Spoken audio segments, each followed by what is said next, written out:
Judges chapter 8, verse 1, Lane. Now the Ephraimites asked Gideon, "Why have you treated us like this? Why didn't you call us when you went to fight Midian?" And they criticized him sharply.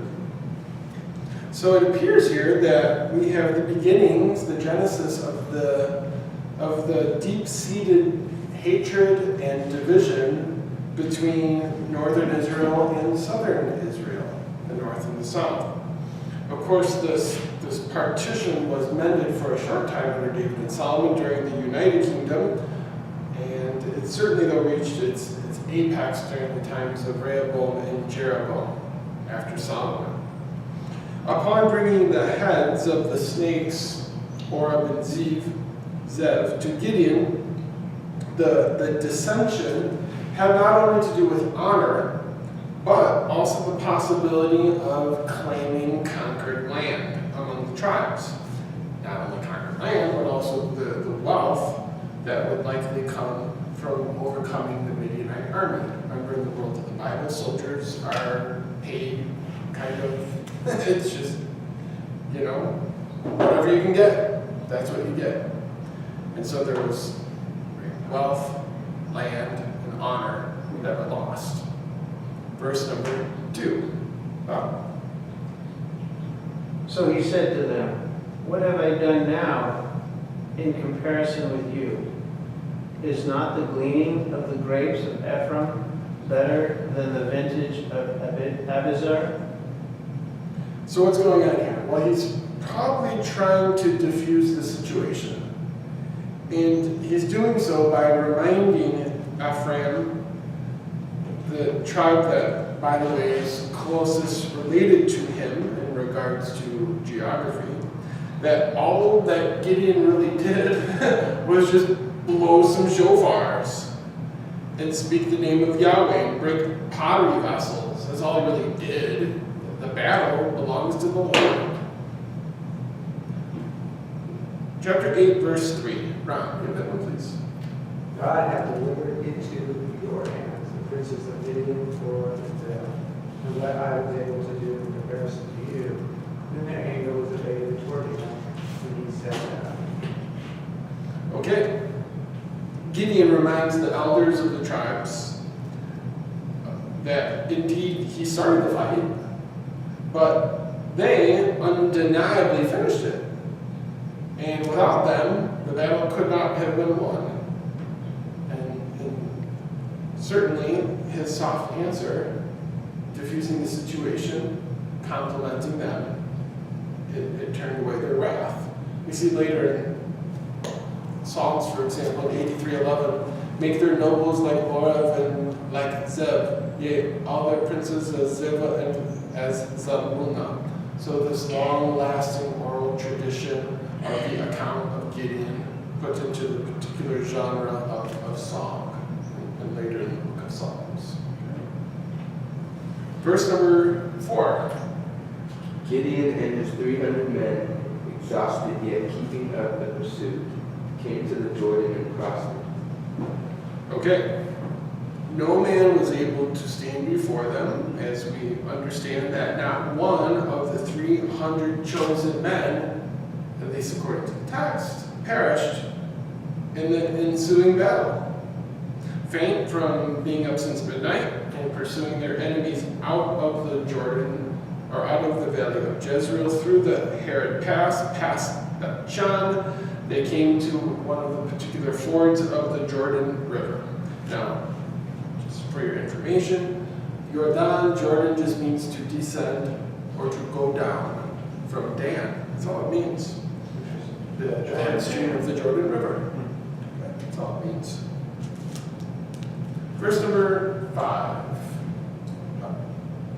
Then he said to the men of Succoth, "Please give loaves of bread to the people who follow me, for they are exhausted, and I am pursuing Sabaoth and Zalmunna, kings of Midian."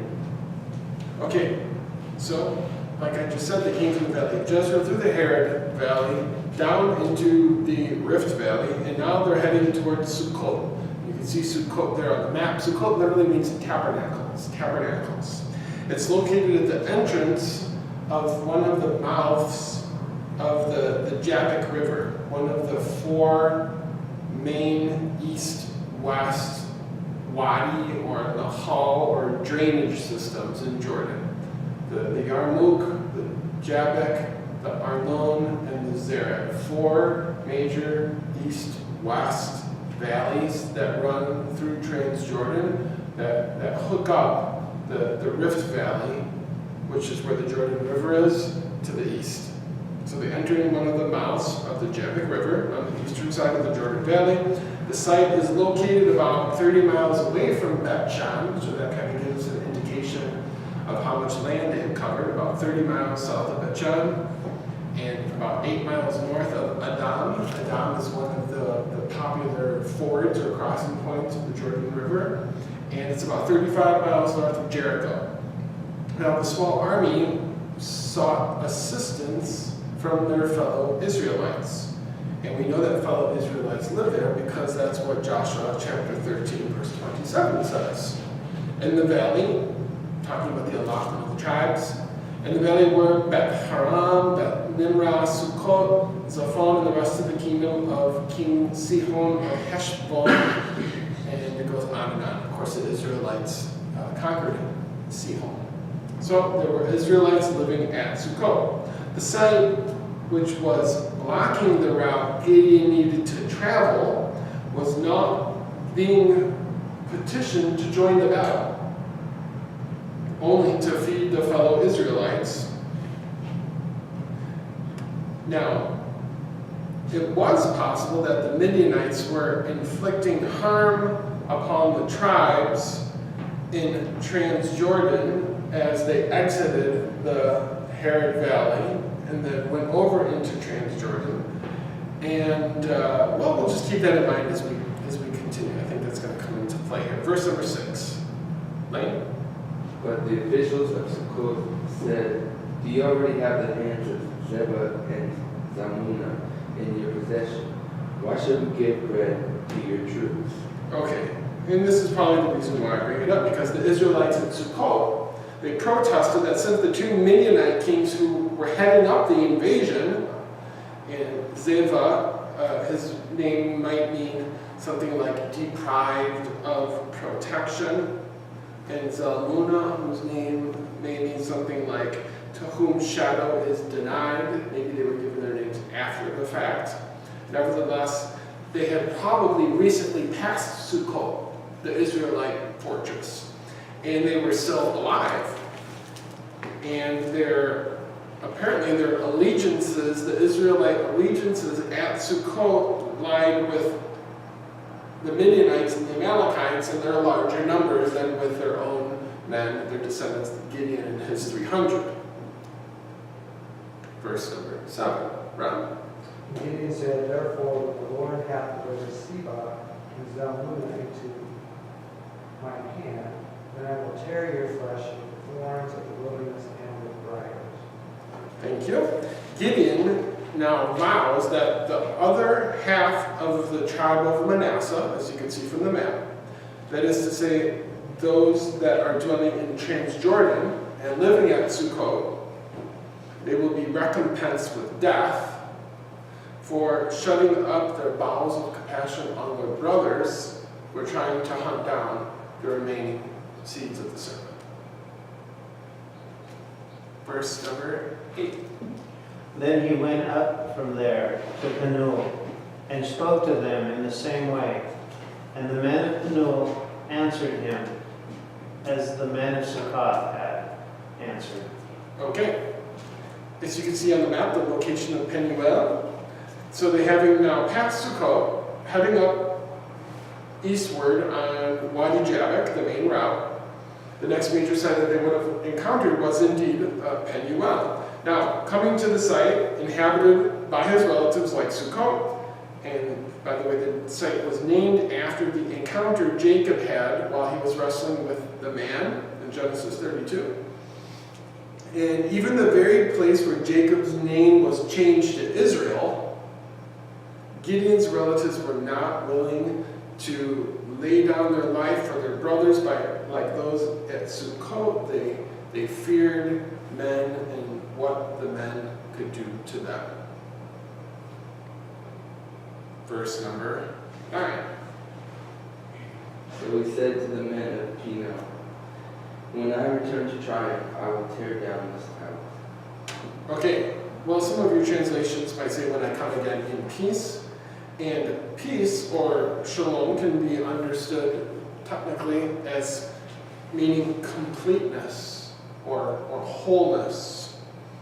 That is, it's more like a question when someone would say that to you. How is your completeness? How is your wholeness? After Gideon returns on the same route in his victory parade, seemingly, he vows to destroy the stronghold wherein they put their trust.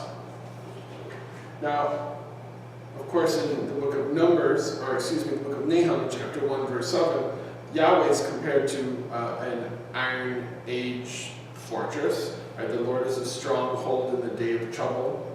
And even though this fortress is originally somewhere around the Byzantine period and then later, you can kind of get an idea of something along the lines of what the people at Penuel were thinking and putting their trust in, okay, when Gideon came. Something like that, okay? Verse number 10. Verse 10, Ron? Now Zebah and Zalmunna were in Karkor, and their hosts with them, about 15,000 men, all that were left of the hosts of the children of the east. For there fell 120,000 men that drew swords. Okay, so the armies of Zebah and Zalmunna, having lost 90% of their forces, either from friendly fire in the camp in the valley, or by the Israelite, the 9,700 men who were sent home with an honorable discharge, who had now recommitted to joining the army. They've killed 90% of their forces. The king of Midian, they were regrouping at a place called Karkor. It literally means ground. And the site has absolutely eluded historical geographers of the Bible. There's varying opinions from Eusebius in the 4th century to this very day. Some have suggested it was possibly located at the junction of the Jabbok and the King's Highway, the main north-south route that went from Damascus down through Bashan, through Gilead, through Ammon, through Moab, through Edom, all the way down to Mecca. Okay? So it's kind of like saying Karkor might be at the intersection of 80 and 5, something like that. That's where they met. Okay? Verse number 11. And Gideon went up by way of them that dwelt in tents on the east of Noah and Jogjiah, and smote the host, for the host was secure. The intra-regional route named, quote-unquote, by the way of them that dwell in tents, interestingly enough, is still remembered to this very day among the Bedouin in Transjordan.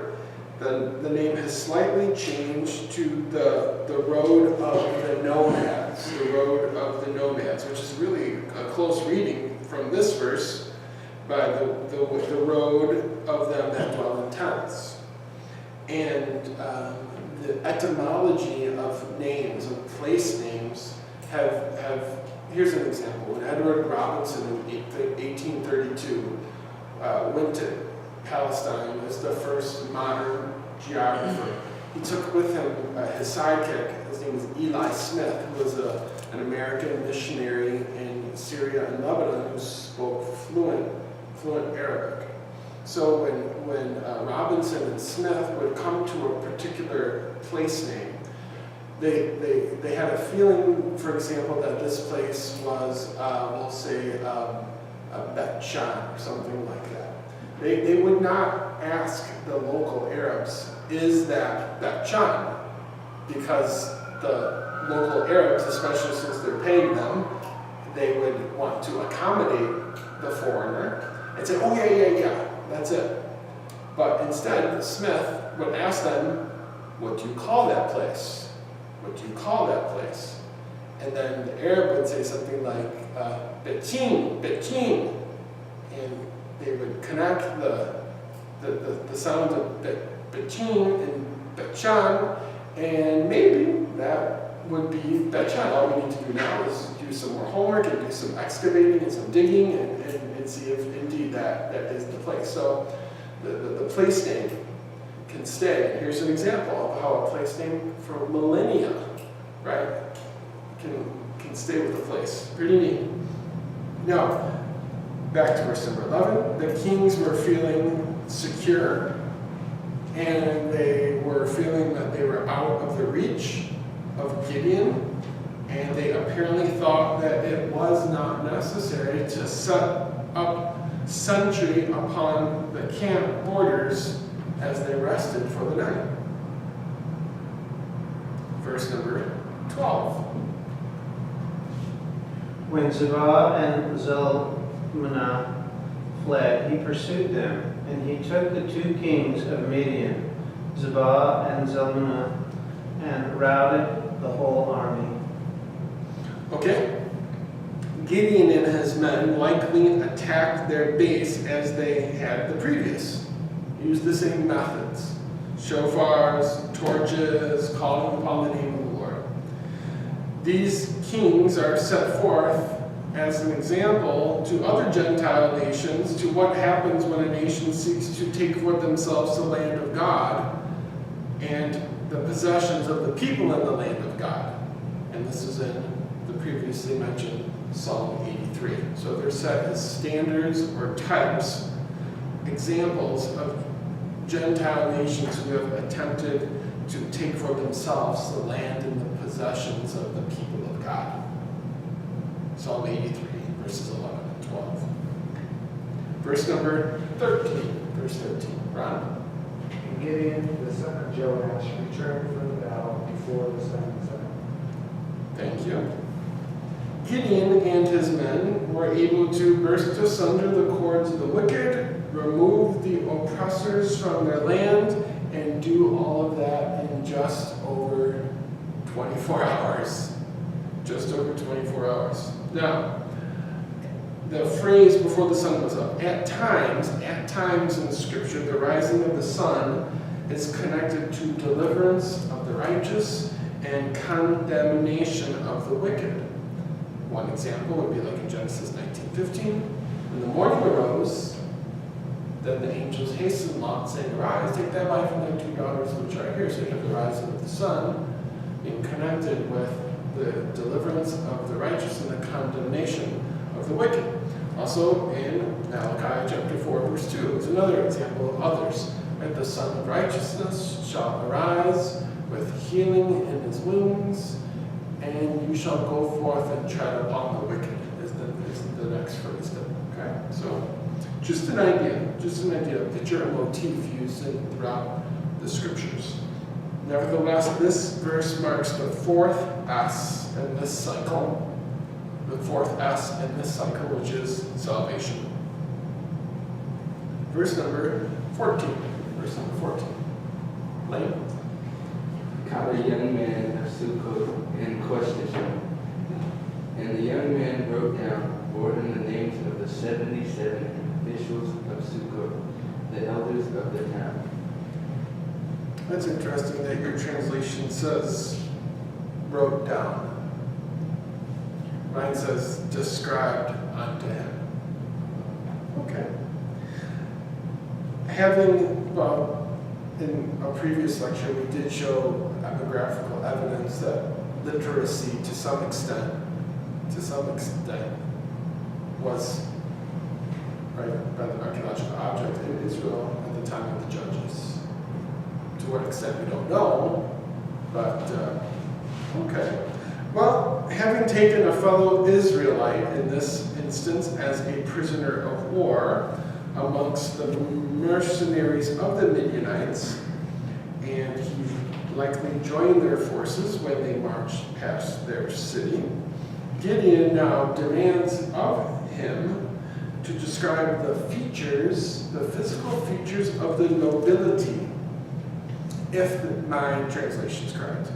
He wanted him to describe the physical features of the nobility who likely would have changed their outward appearance upon fear of Gideon's second coming. But if your rendering or translation is correct, then he has their names and doesn't need to know their physical features. Verse number 15. Right?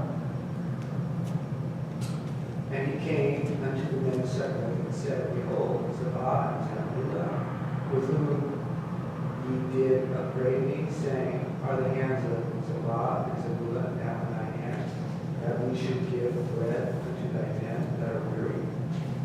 So what's going on here? Bringing the kings of Midian alive as prisoners of war and war trophies on their victory and on their parade home.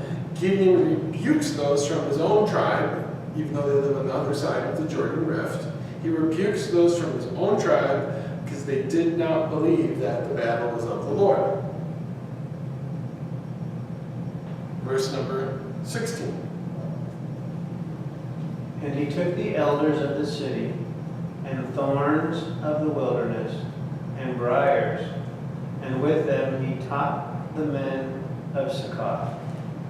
Having identified the men of distinction who turned him away at first, and of course he's able to identify the men of distinction with the assistance of this captured Israelite, Gideon gathers the men of distinction, the chiefs, the sheiks, whoever, into a very public place and makes them an object lesson for all those who live in the city.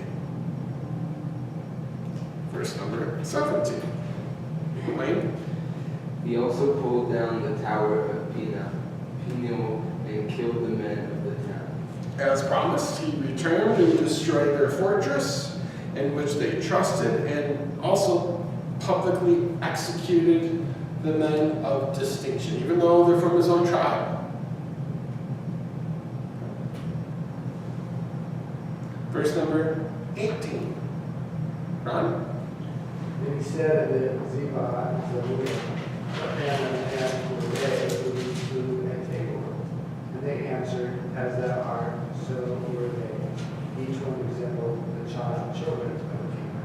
The scene opens after the punishment. The scene opens after the punishment of Penuel and Sukkot, and likely takes place in Canaan, or even at the home base of Gideon, in Ophrah.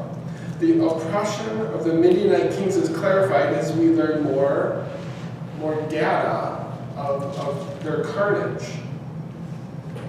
For example, at Mount Tabor, we didn't know that before.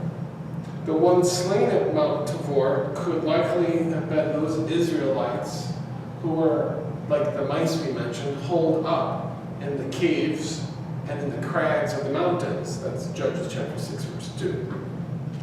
Now, in similar thought, it is written in the Mishnah, of course much, much later, concerning the outward appearance of the Israelites, that it says in the Talmud, in Shabbat 128a, Abbe said, Rabbi Simeon ben Gamaliel, Rabbi Simeon, Rabbi Ishmael, and Rabbi Akiva all hold that all Israel are royal children.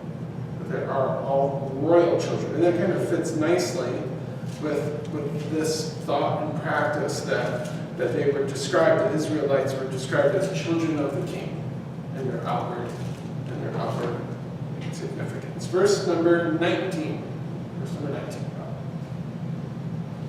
Then he said, They were my brothers and sons of my mother, as the Lord lives. If you had let them live, I would have not killed you. Okay, so according to the letter, probably according to the letter of the law, these men taken as prisoners of war were not necessarily liable for the death penalty.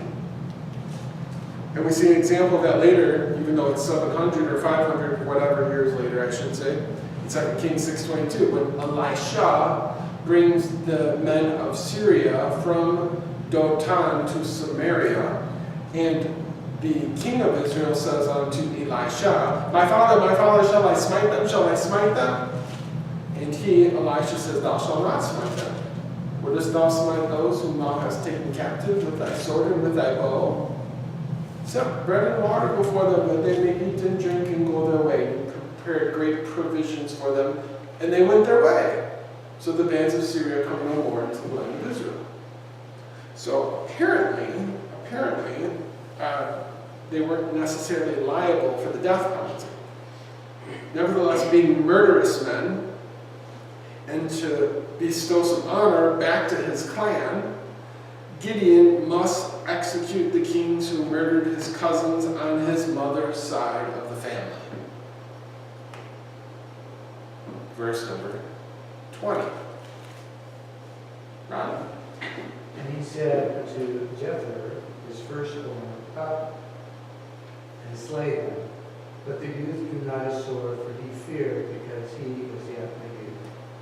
The next of kin to those murdered by the kings would be Jether, whose name means something like abundance. Abundance.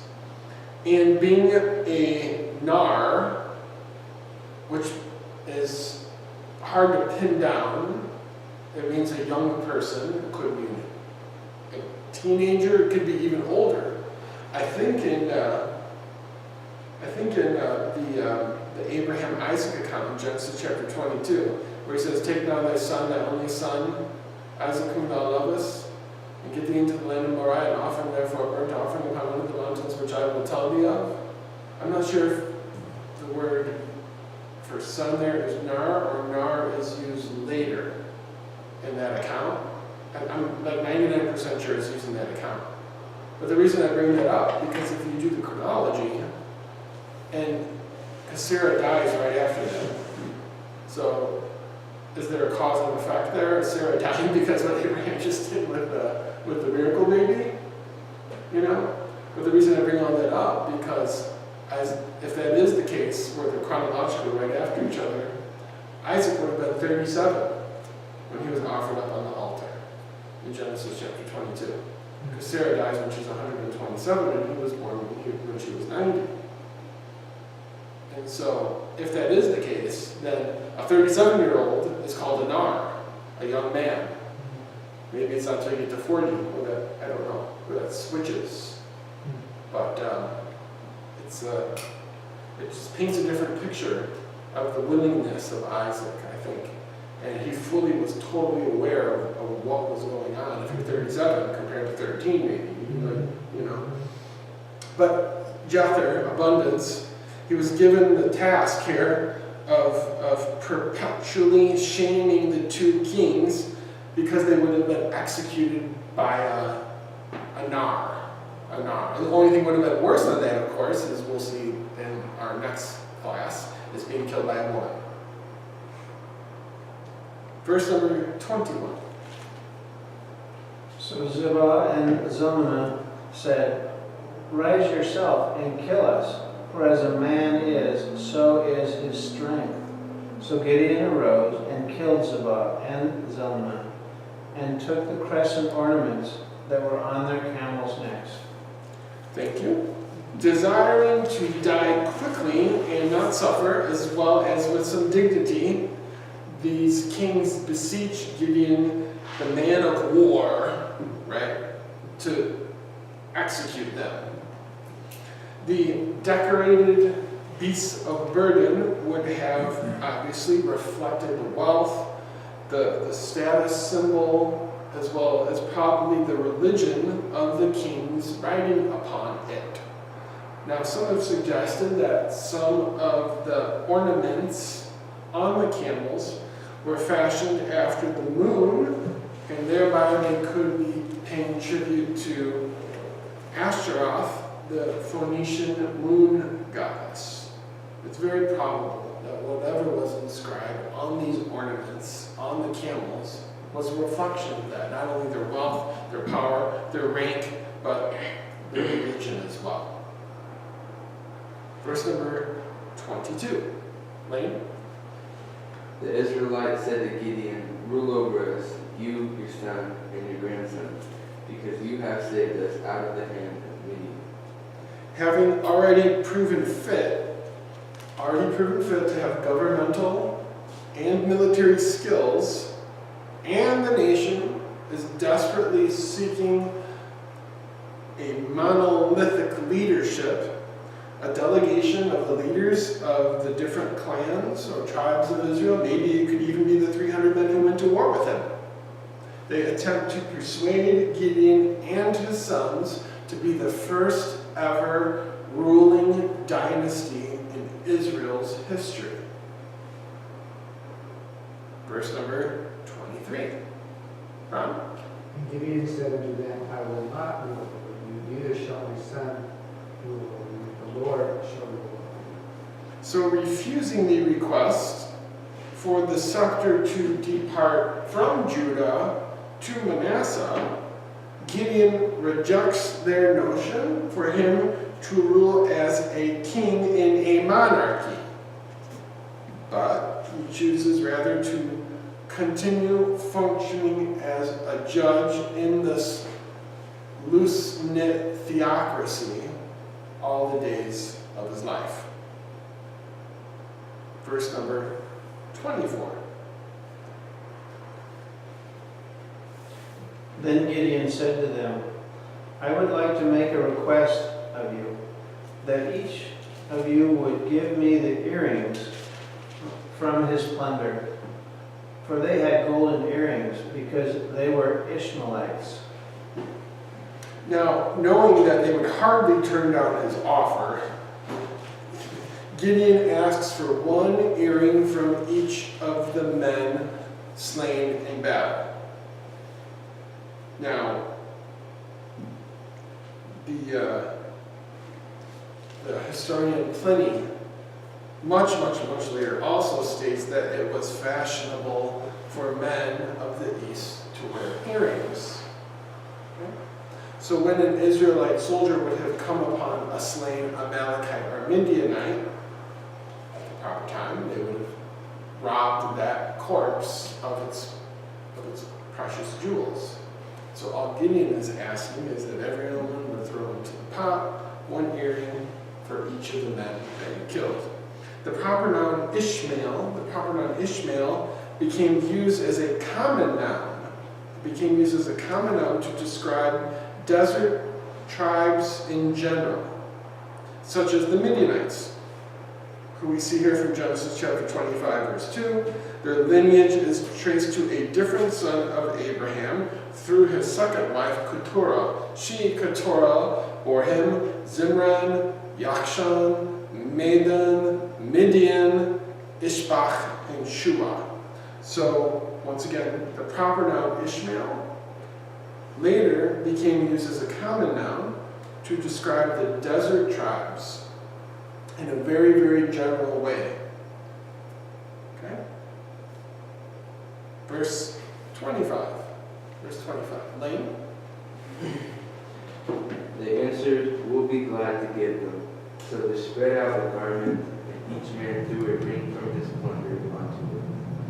The men of war who fought side by side with Gideon, and probably those who later joined the battle, the 9,700 who later joined the battle, were more than willing to devote a portion of their plunder to their commander-in-chief. You see from the relief here a really good example of some of the what some of the plunder probably looked like. It's kind of earrings here. Verse number 26. Huh?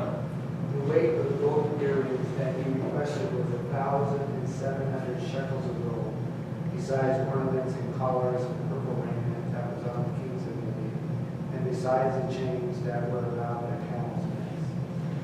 The war chest of Gideon, war chest of Gideon now included 43 pounds of gold from the earrings wings, as well as the prey of different colors of needlework, the color purple often being associated with royalty. Remember in the world of the Bible that monetary wealth was valued in at least three different ways. And we mentioned that from last class with James, right? Come now, you rich, weep and howl for your miseries that are coming upon you. Your riches, whatever that is, your riches are corrupted, your gold and silver are corrupted, and your garments are moth-eaten. So, quote unquote riches, precious stones, and garments were the apparently three staples of much wealth in the world of the Bible. And we have these being bestowed upon Gideon. Okay. Gold, precious jewels, and clothes. Verse number 27. Then Gideon made it into an ephod and set it up in his city, Ophrah. And all Israel played the harlot with it there.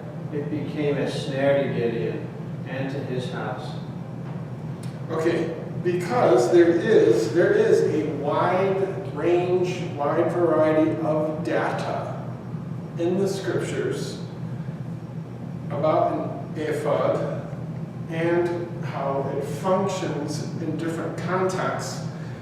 I think at first we can surmise or guess that maybe this ephod was either a gold garment, a golden garment made from the melted down earrings, and then would have been worn by the priest or even the high priest of the community that was connected to the altar that Gideon built to Yahweh at his hometown of Ophrah. Okay? Or more likely, it was a molten image made from the melted earrings. An image of what? Who knows? Either way, it is difficult on the first notion to have Gideon, who is not being a Levite, wearing the garment fit only for the high priest, or even setting up a golden image in a city. It's difficult to kind of swallow that one. Nevertheless, like the brazen serpent that Moses had made, the object became in time a noose to Gideon and his family, like the brazen serpent became a noose to the Israelites in the wilderness.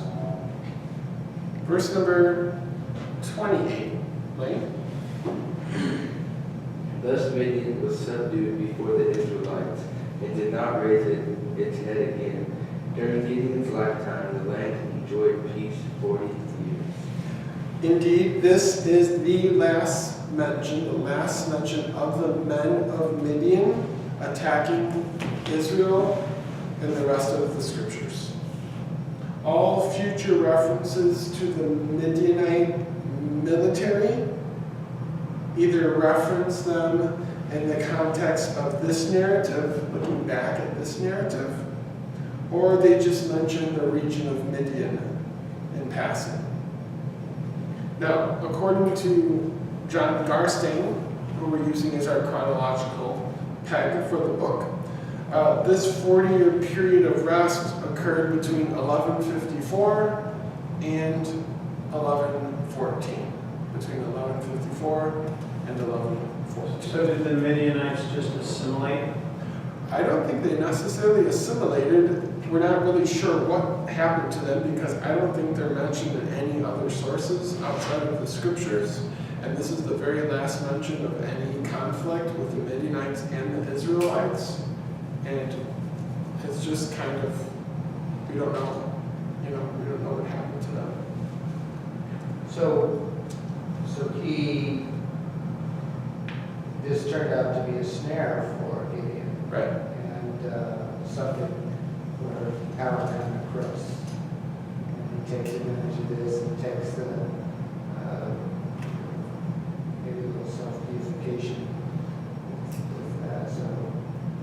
yet he gets high marks in the book of Hebrews, 29.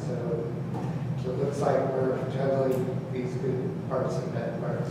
Exactly, and look at the time period we're working with, right? Every man is doing that what is right in his own eyes. We have no idea how readily accessible was the Torah. Was it even accessible? It doesn't seem like it really was, because we have everyone worshiping Baal. And only 300 men in all Israel, right, were set aside.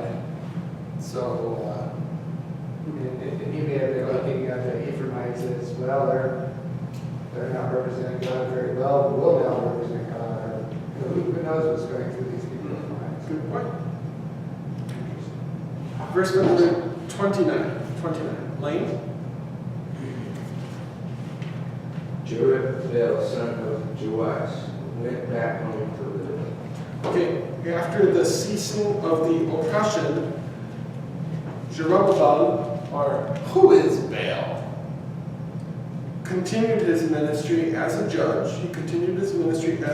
And he resided in his tribal allotment, enjoying the rest of his days in security and wealth, as it were, sitting under his own vine and fig tree among the clan of Abiezer. Just kind of like Othniel, right? He kind of just retires and fades away into history, land, family, vine, fig. Okay. Verse number 30, Ron. And Gideon had 10 sons, but his body begot, where he had many wives. Interestingly enough, Gideon is portrayed almost as a Jacob-like figure, a patriarchal hero, having many wives and 70 sons come from his loins, just like in Exodus chapter 1, verse 5. And all the souls that came from the loins of Jacob were 70 souls. Verse number 31. And his concubine, who was in Shechem, also bore him a son, whose name he called Abimelech.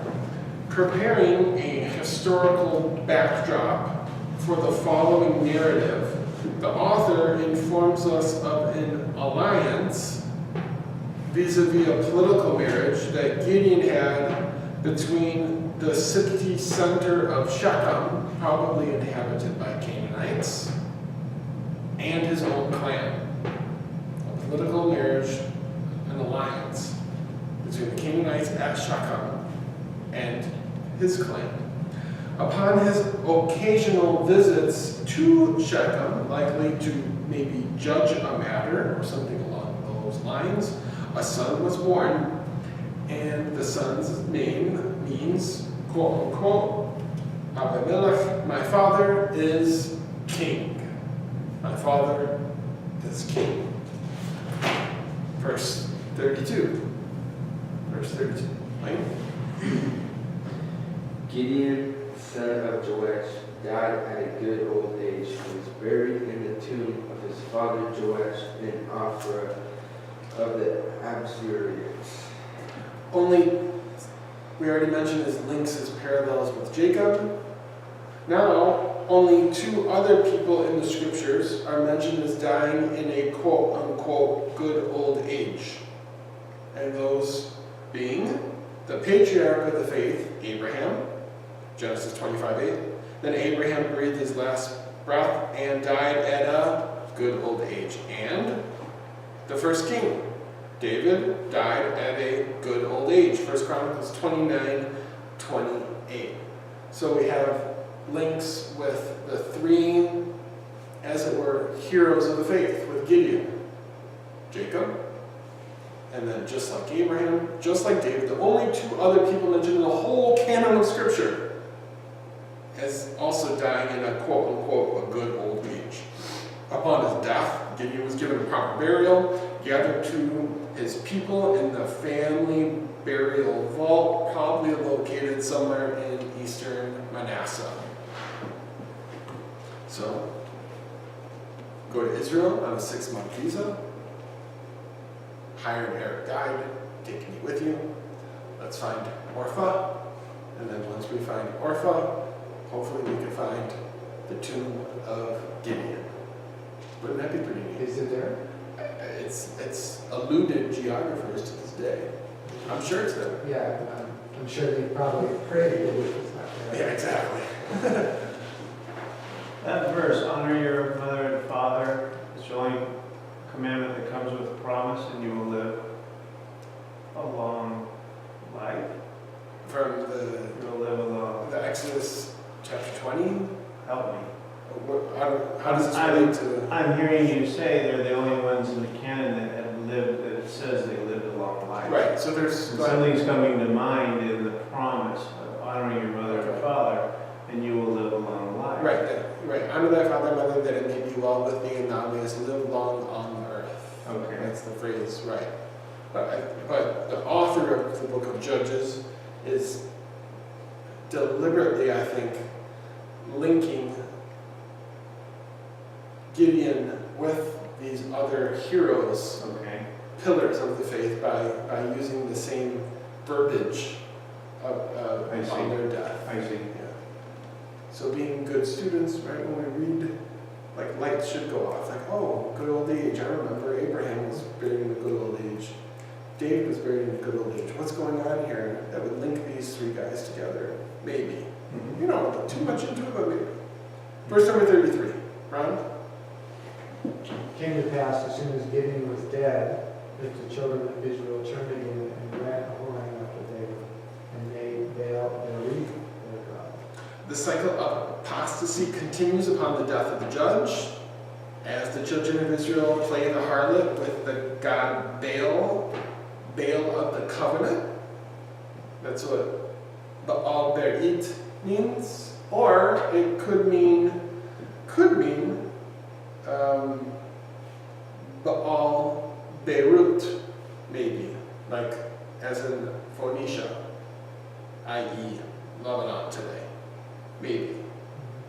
Baal worship did not take on, we have to remember that, Baal worship did not take on a universal form, but it appears to have varied from region to region. For example, Hadad in Syria.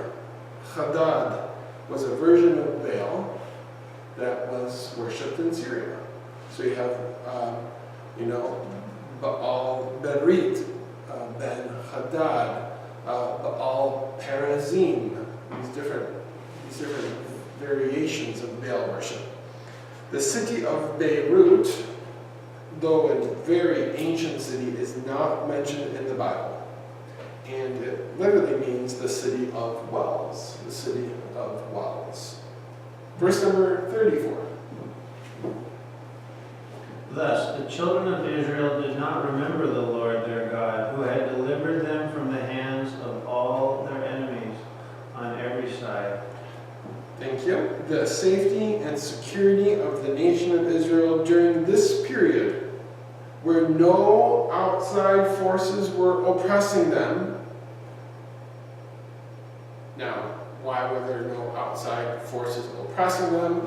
Well, what's the geopolitical reason? Probably because of not only the upset that just happened, and the rumors that are going around that, 300 just defeated 135,000, but also remember the instability of what's going on in Egypt at this time. So no outside forces were oppressing them, led them to be ungrateful and forgetful of the might and the works of Yahweh, which provided them the freedom and liberty that they now obtained. Then finally, verse number 35. Elaine? They also failed to show kindness to the family of Jerubbaal, that is Gideon, for all the good things he had done for them. At the end of the account of Gideon, the author is now setting us up for the political chaos and the social unrest that we'll see in the following narrative. Not only did the future generation of Israelites forget the sword of the Lord, but they also forgot the sword of Gideon.